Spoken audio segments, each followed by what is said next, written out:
Creepypasta reading cursed. An old woman knelt in front of the grave, a bonnet of violets in her arms.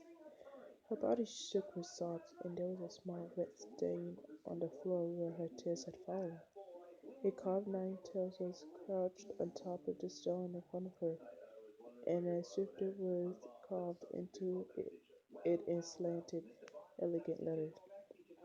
Here lies Moonshine, the best Pokemon her owner could ever ask for. The Ninetales' eyes were a pair of blue gemstones, and the tip of his tail were covered in slightly rusted copper. It was beautiful, detailed, with each little claw carved out, each strand of fur visible. If one looked hard enough, only the best for her little Ninetales. Oh, what she wouldn't get to see her again. It was Eve's 10th birthday, and around the tables were scattered presents, their wrapping papers covered with intricate designs. Shimmering bows struck onto each of them. The little girl squealed excitedly, almost shaken from anticipation. She couldn't wait. After snapping several pictures, her parents finally allowed her to open one of her presents. Inside was a large shoulder bag with multiple pockets. She explored them to find multiple different items hidden in it. A potion here, a handful of Pokeballs there. Her eyes sparkled. It was perfect. The second present contained a few TMs and a case to hold them, which she quickly slipped into her bag. The third was a bag of Pokemon food, which basically looked like a brown kibble. The fourth had a hat in it, a white sun hat with golden embroidery along the edges. The fifth had a pair of running shoes. Finally, she came to the sixth and final present, which had holes in the top. The wrapping had a flame design on it. A Vulpix? Great, Arceus! Thank you so much! The parrot beamed at her proudly. Now Ninetales was her favorite Pokemon of all time, and to have a Vulpix was more than she could have even dared to dream of. A Vulpix, she cried. My very own Vulpix. What are you going to name her? Asked her mom. I think I'll name her Moonshine, he replied. The Vulpix stared at her for a moment with round auburn eyes. They buried her muzzle into her shirt, cooing softly. Eve smiled and rubbed the Pokemon behind the ear. She's perfect. Mom and I have been thinking. We decided it's time for you to head off on your Pokemon journey. Really? Eve's eyes grew wide. Can I go? With my very own Vulpix? Her parents nodded, and then Eve tackled each of them with a hug. Thank you, thank you, thank you. This is the best birthday present ever. She looked up her mom and picked up Moonshine. When do I start? Tomorrow. He let out a squeal as she ran to get her things ready. Moonshine trotted happily about Eve's feet as she headed down the dirt path. It had been 3 days since they had started their journey and were well on their way to Peter City. Eve had caught a female Pidgeotto whom she had named Flight, and a male Pikachu named Sparky. They were in the middle of Viridian Forest, and all day she was sick of Caterpie and Riddle. At least Moonshine was a fire type, so they breezed through it. Eve was proud to say she hadn't lost a single battle yet. A bugcatcher caught sight of them. Hey, you! Want to have a battle? Eve grinned at her father. Sure, she said. Go, Moonshine. The bugcatcher sent out Caterpie and the battle began. Caterpie, use string shot. Moonshine, quick attack. Moonshine dialed over to the Caterpie, slammed into it, knocking it over. The Caterpie tried to get up, but Moonshine attacked again, successfully fainting it. Hey, no fear, cried the bugcatcher. I didn't get a turn. Moonshine, stop, cried East as Moonshine got ready for another time. You can't attack them like that. You have to give other trainers a turn. Moonshine shuffled up to her, her head down and her tail dragging. She made a whiny noise in the back of her throat. I'm terribly sorry. I guess she just went out of control here. Don't worry about paying me. I'll pay you. Then we'll be even. She handed the bookcase some pokey, and he smiled gratefully. Thank you, he said. No problem, he replied. She and Moonshine started away again. Moonshine's ears drooping. A whimper escaped her. Don't worry, Moonshine. I'm not mad at you. You just need to be more careful, Moonshine. Lifted her head cautiously, and it perked up again. There. That's more like the Vulpix I know. They had finally arrived at Pewter City, and it took Eve breath away. The buildings were huge compared to the little houses shop of Pallet Town in Verona City. They hurried quickly to the gym, only to run straight into a woman exiting it. She was obviously very rich, as she had a fur coat on and a fancy hat, also made of fur. However, she was probably one of the ugliest people Eve had ever seen. A venusaur came to mind as Eve stared into her pidgey eyes. Moonshine saw the ground, which snapped Eve out of her temporary shock. Oh dear, I'm so sorry, she cried. Moonshine, be quiet, she added. Then she froze as she saw what kind of fur the Miko was made of. It was made of Vulpix fur. Eve simply scooped the Moonshine and stepped aside. However, the woman had just turned to face her. Your Vulpix has beautiful fur, she said. You wouldn't consider selling it, would you? Eve glared at her. Not for $1,000,000, she spied. The woman smirked at her. We'll just have to do this the hard way, then, she said and tossed out a trio of Pokeballs at her. Out came three hounders, all of which looked around before setting their eyes on Moonshine. They began growling at her, saliva dripping from their jaws. Three against one? No way, cried Eve, sending out flighted Sparky. Dermy perked up at the sight of Sparky. Oh, a Pikachu! More glaring from Eve. I make you a deal. If I win, I get to take your Pokemon. If you win, I give you one of my Houndoom. She smirked as Eve began to object. It's not like you have a choice. I could easily call back up to take your Pokemon immediately. Looking closer, Eve noticed there were black claws on each Houndoom's neck, each adorned with a large red R. Team Rocket. Eve heard of this criminal gang, but hadn't come across them yet. Moonshine, quick attack, Sparky, done shot, flight, peck. Her Pokemon didn't need to be told twice. Eve had already spent enough time with each of them that they had begun to trust her, which amounted to more power in their attack and more cooperation between them. They might not win against three fully evolved Pokemon, but they still had a pretty good chance. Eve hung onto this chance like a lifeline. Houndoom bite, Amber and Thunder Fang. Eve's Pokemon may have cried, but there was nothing compared to the Houndoom. They lived and usually managing to avoid even Moonshine's quick attack landed behind them and using their attacks. Light was knocked down immediately by Thunder Fang, and Moonshine and Sparky's health were quickly draining. Moonshine, Sparky, repeat, she shouted, and each Pokemon managed to catch the Houndoom this time. It didn't seem to do much though, and each wave began turning right. Great Arceus, please help us, she whispered. The next turn left Sparky fingertip and Moonshine barely hanging on. Dermy had to decide to make her victory fun, which meant torturing both Eve and her favorite by making Moonshine defeat incredibly slow and drawn out. She closed her eyes and waited for the end of the journey. But it didn't come. It said she heard a yelp from one of the others. She dared to open her eyes to see a Scyther standing over one of the Houndours who was sprawled out on the floor.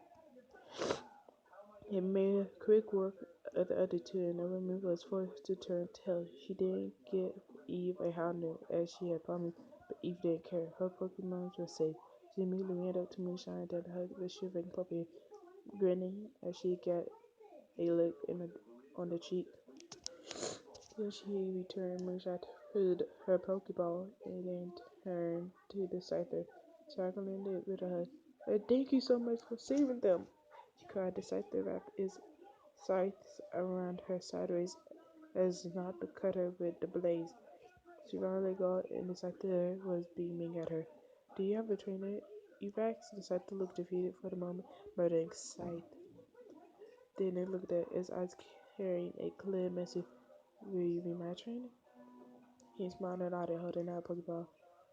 The scyther despaired and started turning into a red aura that all Pokemon became when captured.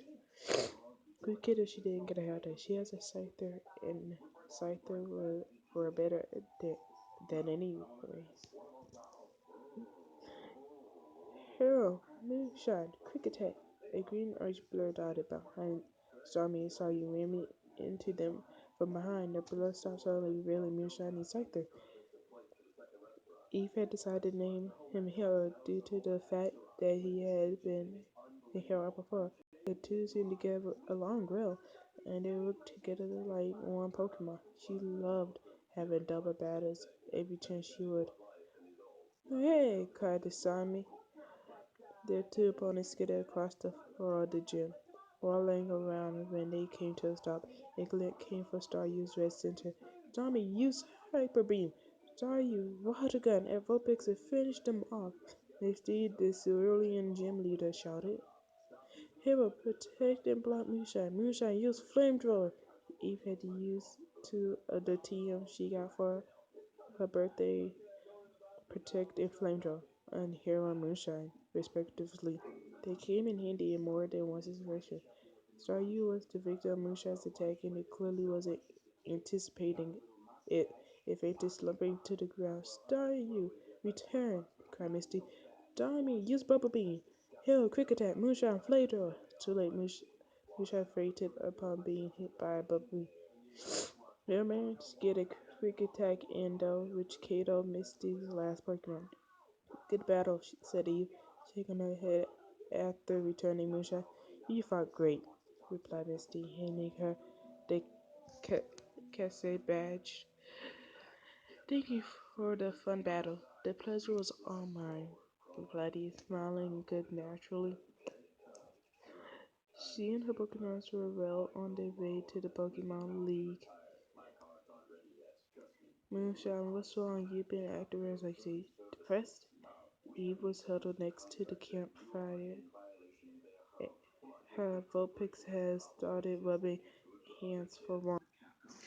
There were fire pits along each route so that trainers could camp out for the night. She had laid out a sleeping bag for herself, but her Pokemon just slept on the ground. They seemed to like it better that way anyway. Moonshine simply turned away, expression of sadness and defeat creeping across her face. Whenever Eve or the other Pokemon tried to comfort her, she would ignore them. Whatever the problem, there was always no way to cheer her up. But when you decide to let us know what's going on, we'll be here to listen. Nope, she replied quietly. Eve shot a worried glance before drifting down into the clutches of sleep. Eve noticed that Moonshine was fine during the day, but she cried whenever she thought everyone was asleep. Each night, the crying got just a tad louder. Each night, her owner would listen as the poor Pokemon sobbed herself to sleep. Eve didn't want to ask her why she was crying again, but because then she might stop, and she cried so much that it was us that she needed to. One day, though, it just came too unbearable. Eve could barely stop herself from joining in on the heart-shattering sobs. Moonshine, she asked as she walked General, why do you cry at night? The Vulpix exposed and misstep, her eyes following her trainer, who turned around and stopped too. Moonshine shook her head and bounded up to her train. Vulpix, Vulpix, she cried. She was trying to convey the message that she didn't cry at night, but you didn't believe her. Moonshine, tell me the truth. Moonshine put on a fake look of puzzlement. Pix, she whined. Eve sighed. Well, I tried, she said quietly. Moonshine made a note to herself to stop crying. Saffron City and Eve had finally obtained a thunderstorm and a firestorm. All Pokemons were assembled in front of her, looking to their respective eyes. Harold decided Moonshine, the Vulpix, like the Pidgeotto, Sparky, the Pikachu. To find a new addition to the team, Venom the Ekans, and Rage the Magikarp. A strange name for such a weak Pokemon, but Eevee that knew that he would evolve into a Gyarados someday. He placed us on in front of Moonshine and Sparky. Are you two sure you want to evolve? She asked. Both Pokemon nodded. Alright, then let's begin the evolution. Let the evolution begin. Moonshine walked up to the stone and cautiously tapped it with her nose. Nothing happened. She began to wonder if it was fake, but she began glowing. She felt herself lift off the ground by a visible force. Her tail grew longer and was drawn by another three. She felt her fur growing into a mane around her neck, and her body became more lithe and graceful. She landed softly on the ground, a fully evolved Ninetales. She looked around. Everything seemed smaller than it used to. Sparky was different once. One, he had become a Raichu. Moonshine closed her eyes, content with the world. She was great. She was fully evolved. Now she could do more for her beloved trainer. The other Pokemons came over to her and Sparky, congratulating them on their evolution. You're beautiful, Moonshine, said Hero. Sighed her.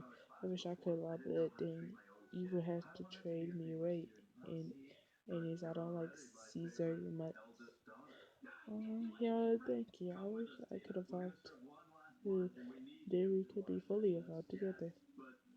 He'll smiled at her. I'm happy I could just be with you, he said softly. They didn't notice the other Pokemons were staring at them, silently cheering on. Kiss, kiss, kiss. Even Eve had caught on, and her hands curled into a fist. She was in the same position when she was begging her Pokemon to make the final blow that would win the battle. The pair looked up, bewildered as Venom accidentally let out the word in a tiny whisper. Kiss. All the Pokemon, as well as Eve, burst into out laughing. Even Harold and Lucia were laughing, chuckling. They had completely forgotten what the others were there. Oh, Venom, said Sparky, you blew our cover.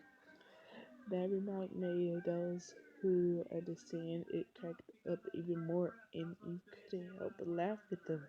Not that it's contagious after all. That night, Moonshine had no desire to shed a single tear. It was Lavender Town where Moonshine finally broke. It had nothing to do with the countless legends of rumors that surrounded the place. It took a brave soul to venture into the town. But Moonshine had confidence in her training, and she didn't really believe myths like that anyway. Instead, it was the graves of Pokemon. Moonshine had been holding back her tears for more than a month now, and now she finally had something to cry about. But then her mind wandered back to the women with the fur coat. Did those vocals get proper burials? Probably not. They were used as tools for human pleasure. She had almost ended up like them. It was all for the selfishness of humans. They didn't have any empathy, any at all. How could it like to die a horrible death for no good reason and then not even be appreciated? They thought of Pokemon as mindless beasts created to serve the sole purpose of being displayed. How disgusting humans were. All of them. She vowed to get rid of every last one. Moonshine, I know you want to stay longer, but we have to go. We need to continue our journey. Moonshine sat motionless, staring over the rows of tools before her. I wonder if any Pokemon you knew before are here. I never did ask you about your past. No answer. Please did rest in peace. Not all rest in peace, a voice gasped. Eve was bewildered at first, then gasped as was like as she realized the voice had to come from Moonshine. What do you mean? Remember that woman? The one with the fur coat that we met in Peter City? Moonshine asked with levity. Those folks we didn't get there put to rest. They would never rest in peace. There's nothing we can do about that, Moonshine. I feel sorry for them too. But what can we do to help? Moonshine rolled her eyes glowing, and her frame blurred into a smile. That's the sickest part about it. The night just spat, her tail lashing in frustration. We couldn't help it. And it's all because of your kind. You don't. Don't you see? Republican had been your faithful service for centuries, and look how you treat her. Look at it. It's disgusting. You treat us like filth, like we're lower class. We're equals. We are the same. I love you as a partner, replied Eve. As a sister. Not all humans treat Pokemon like scum. Your rage is making you blind. Moonshine pretended that she hadn't heard her. I might as well be dead to you, and you wouldn't care. You would cry for a bit, then forget about me and move on. No one would care. No one would care anymore. This world is crashing down, and everyone is oblivious to it but me. Why don't you see? Why don't you see? Eve released one of her Pokemon, Hero. Can you talk some sense into her? She pleaded. Hero nodded. Moonshine, you're going mad. Calm down. I read nothing is worse than watching a Pokemon suffer at the hands of humans. But most of them aren't like that. You're wrong. Moonshine's voice shook. Don't. You're just desperate to blame someone. Please, calm down. If not for Eve, then for me. Please. No, Hero. I need to make you see. I need to make you all see. She howled in her rage, and people came running and down to the stairs to see what was going on. You are all done, she screamed. I will kill you all personally.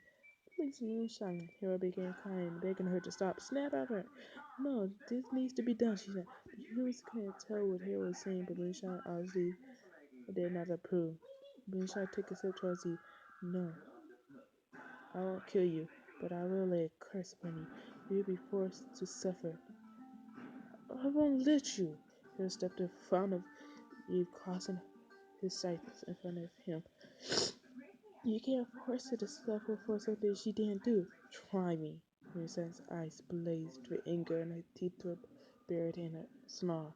She leaned forward, locking her side like a tree. Who's the hero now? She hissed. Eve backed up, only to find herself against the wall. Still, Moonshine kept forward, stopping only when was close enough to touch her train.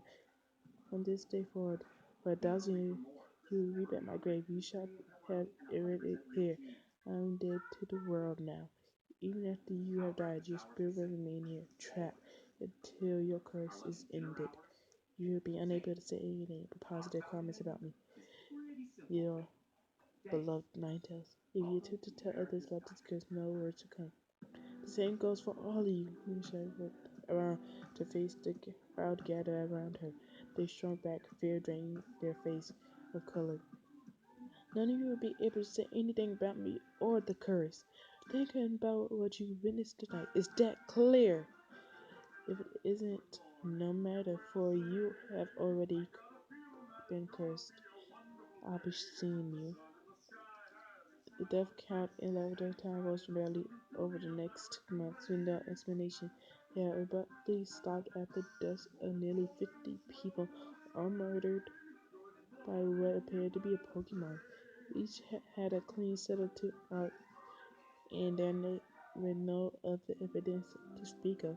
Furthermore, the family of the victim reported that the dead seems to be unable to tell them something, performing strange behaviors and moving their mouths with no sounds coming out.